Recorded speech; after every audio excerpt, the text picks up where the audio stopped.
Welcome, my dear student of class 7th.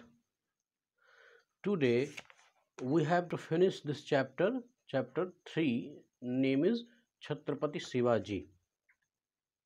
In last para we studied, thus he brought the whole of the North Konkan area under his control by 1658. मतलब 1658 तक उन्होंने north Konkan area को अपने कब्जे में ले लिया था। ये मैंने आपको यहाँ पर कोंकण का क्षेत्र समझाया था। अब आगे देखें, the sultan of Bijapur could not bear this. जो ये पूरी टेरिटरी बीजापुर के अंतर्गत आती थी, बीजापुर, गोलकुंडा, ये सब सुना ही होगा आपने। और स्टूडेंट, एक हिस्टोरिकल ट्रुथ भी आपको बताता हूँ कि सदर्न की जो दो बड़ी रियासतें थी, बीजापुर और गोलकुंडा, ये मुगल डायनेस्टी में औरंगजेब के पहले तक नहीं इंक्लूड की जा सकी थी। These two territories has been included by Aurangzeb. Yes. तो sultan of Bijapur could not bear this.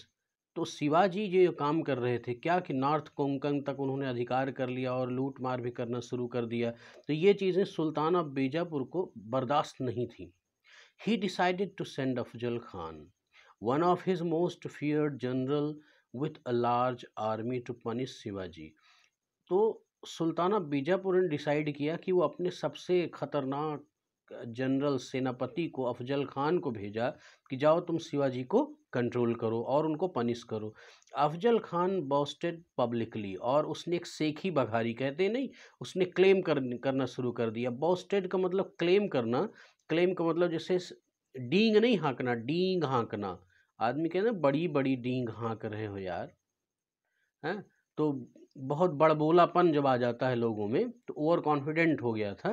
तो इसी चीज़ को हम लोग बॉस्टेड से नाम से जानते हैं। अफजल खान बॉस्टेड पब्लिकली, सबके सामने उसने एक डींग हाँक दी। क्या? I will take the wretched Maratha prisoner without even dismounting from my horse. I will take मतलब जो मराठा हैं उनके सामने, देखिए एक एडजेक्टिव लगा, रिज्ड मतलब नीच, तुच्छ टाइप के जो मराठा हैं उनको मैं जेल में डाल दूँ, मतलब उनको कैद कर लूँगा। Without even dismounting from my horse, बिना अपने घोड़े से उतरे हुए। डिसमाउंटिंग मतलब कम डाउन, उतरना। तो बिना अपने घोड़े से उतरे ही मैं उन सबको कैद कर लूँगा, मतलब सेखी बघारने लगा। अच्छा, तो अब देखिए कैसे। He made a plan to capture Shivaji. उसने शिवाजी को कैप्चर करने के लिए एक प्लान बनाया। ही सेंड अ ब्राह्मण नेम्ड कृष्णा जी भास्कर, इसका पूरा नाम था Krishna ji Bhaskar, to tell Shivaji that the two commanders should meet and settle things without fighting. तो कृष्णा जी भास्कर से बोले कि आप हमारा मैसेज लेके जाओ कि अफजल खान शिवाजी से बात करना चाहता है, दोनों कमांडर्स आपस में मिल के बात कर लेते हैं और युद्ध बच जाए।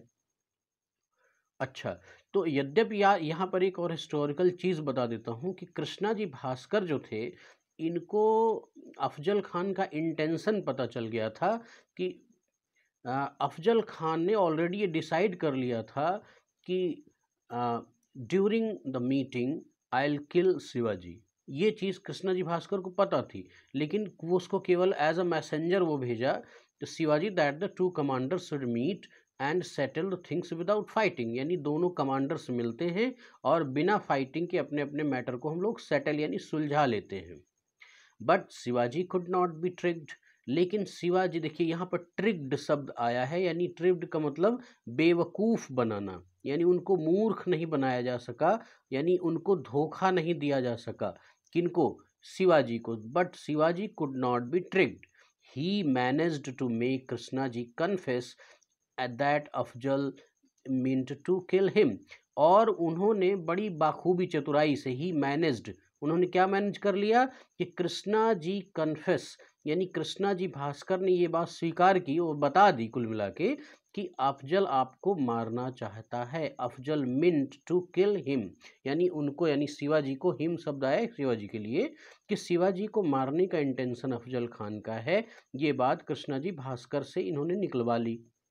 अच्छा, अब इनको क्लियर हो गया कि अफजल खान से मिलने जाने का मतलब कि अफजल खान मुझे मारेगा। और okay, Shivaji was ready to meet Afzal alone. Shivaji ने कहा ठीक है, मैं रेडी हो गए कि चलिए मैं अफजल खान से अकेले ही मिलूंगा, एलॉन मतलब अकेले। He wore a steel helmet and covered it carefully with his turban. अब देखिए, जो वार होता है यानी अटैक होता है वो सर पर होता है, पेट पर होता है, इन्हीं एरियाज में होता है ज़्यादातर। तो उन्होंने क्या किया, ही वॉर, उन्होंने पहना, देखिए वियर का सेकेंड फॉर्म है वॉर, अ स्टील हेलमेट, उन्होंने एक स्टील का हेलमेट पहन लिया। हेलमेट का मतलब कवर, स्टील कवर अपनी टर्बन के नीचे, जिससे उनका सर सुरक्षित रह सके, हेड सिक्योर रह सके।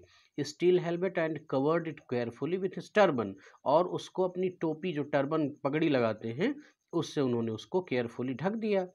ही war a suit of strong a suit of strong strong armor beneath his tunic, और उन्होंने और क्या पहना, एक सूट ऑफ स्ट्रांग आर्मर का मतलब एक मजबूत कवच, लोहे का कवच होता है।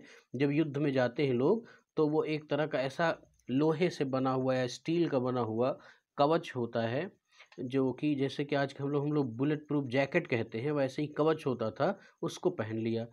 बीनीथ हिज ट्यूनिक, ट्यूनिक का मतलब होता है कुर्ता, जैसे ऊपर का जो पोशाक होती है हमारी वो ट्यूनिक कहलाती है, और उसी के नीचे इन्होंने एक स्ट्रॉन्ग आर्मर यानी कवच पहन लिया।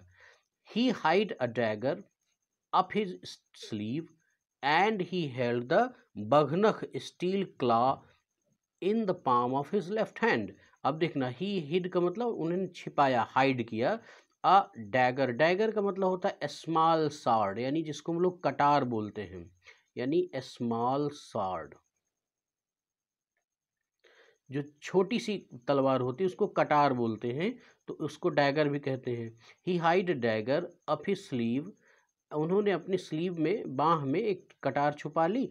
And he held a baghnakh steel claw in the palm of his left hand, और अपने बाएं हाथ में एक जो स्टील का बघनक, स्टील का पंजा, बघनक का मतलब होता है जैसे ये हमारा पंजा है, इनमें चारों में स्टील के बने होते हैं, उसको पहन लिया। वो बाघ के नाखून की तरह होते हैं, और वो स्टील के बने होते हैं, तो किसी पर भी हम अटैक करके ऐसे उसको चोट दे सकते हैं। In palm of his hand, इतनी तैयारी उन्होंने कर ली। I came as a friend, I came as a friend said Afzal Khan as he move toward Shivaji. जैसे ही वो शिवाजी के पास आया तो बोला, आई केम एज अ फ्रेंड, मैं तो मित्र की तरह, दोस्त की तरह आया हूँ। I am happy to see you, मैं तो बहुत खुश हूँ तुमको देख करके, कि तुम भी आए, बहुत अच्छी बात है। He saw that Shivaji had come to meet him without a sword. उसने देखा कि अरे तो बहुत अच्छी बात है, तलवार भी नहीं, विदाउट स्वॉर्ड है, यानी तलवार भी नहीं लेके आया है शिवाजी, तो बहुत अच्छी बात है। At first he it appeared that the two were embracing each other. पहली नज़र, एट फर्स्ट मतलब दोनों लोग पहली बार, एज फर्स्ट साइट, ये लगा, ऐसा अपीयर हुआ कि दोनों लोग इम्ब्रेसिंग का मतलब गले मिलना, आपस में गले मिलने जा रहे हैं, ईच अदर, दोनों लोग आपस में गले मिलने जा रहे हैं, ऐसा दृश्य दिखा।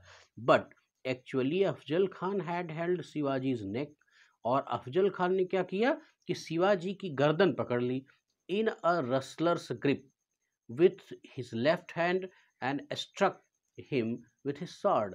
और वो गर्दन पकड़ा, चूंकि अफजल खान फिजिकली बहुत ही जायंट था, काफ़ी लंबा चौड़ा था, और शिवाजी की एक हाथ से गर्दन पकड़ लिया और दूसरे हाथ से उसने क्या किया, तलवार उठा के मार दिया, कटार उठाई और उनके पेट में मारा। लेकिन आपको पता है कि उन्होंने अपना क्या किया था, एक कवच पहन के रखा था, इस शब्द है ना स्ट्रॉन्ग आर्मर, उन्होंने एक मजबूत सा कवच पहना था, तो वो वार उसका खाली चला गया।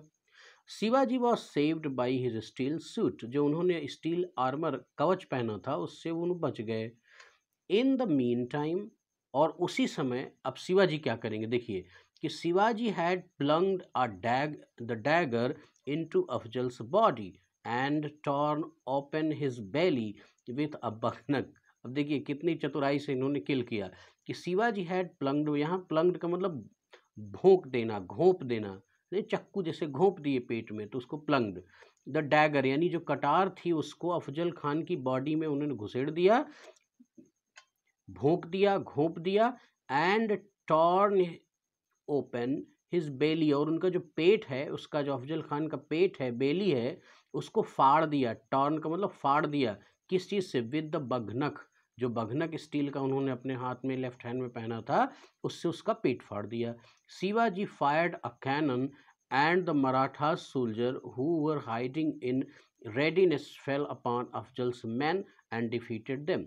और उन्होंने जब उसको किल कर दिया तो शिवाजी ने फायर्ड कैनन, क्या होता है कि एक तरह से ये फायर गन होता है कि आपने कोई मैसेज देना है कि हाँ ठीक है आओ, हमने वॉर्न कर लिया। अब जैसे सोल्जर्स वगैरह किसी पहाड़ी पर गए, युद्ध किया, जैसे करगिल पर गए, तो अब यहाँ पर इनका अधिकारी का कैंप है, यहाँ पर ये चोटी पर विजय प्राप्त कर लिए, अपना झंडा गाड़ दिए, तो यहाँ से दिखता तो नहीं है, तो ये क्या करेंगे, एक फायर करेंगे, एक धुआं छोड़ेंगे, एक आग छोड़ देंगे फायर गन से, तो उसी को हम लोग कैनन बोलते हैं। तो ये एक मैसेज होता है, सिग्नल होता है कि वी वॉन द गेम। तो वही था कि Shivaji fired a cannon and the Maratha soldier who were hiding in readiness fell upon Afzal's man and defeated them. और शिवाजी ने जैसे ही कैनन फायर किया तो उनके सोल्जर्स को पता चल गया कि नहीं नहीं, अब शिवाजी ने अपनी सफलता प्राप्त कर ली है, और वो सब के सब जो छुपे हुए थे और बिल्कुल रेडी थे, वो टूट पड़े अफजल खान की आर्मी पर और उन सबको हरा दिया। Now the Sultan of Bijapur was forced to accept Shivaji as a ruler of the whole of the Konkan region। तो whole of the Konkan region जो है हमारा, अब बीजापुर के सुल्तान ने शिवाजी को वहाँ का रूलर मान ही लिया, क्योंकि उन्होंने तो अफजल खान को भी डिफीट कर दिया। अब उसकी मजबूरी हो गई, अब क्या करे। The power of the Marathas grew steadily, जो मराठाओं की जो शक्ति थी वो ग्रीव यानी बढ़ती चली गई, स्टीडली धीरे धीरे वो बढ़ती चली गई। Shivaji was crowned the king of the Maratha of Raigad in 1674।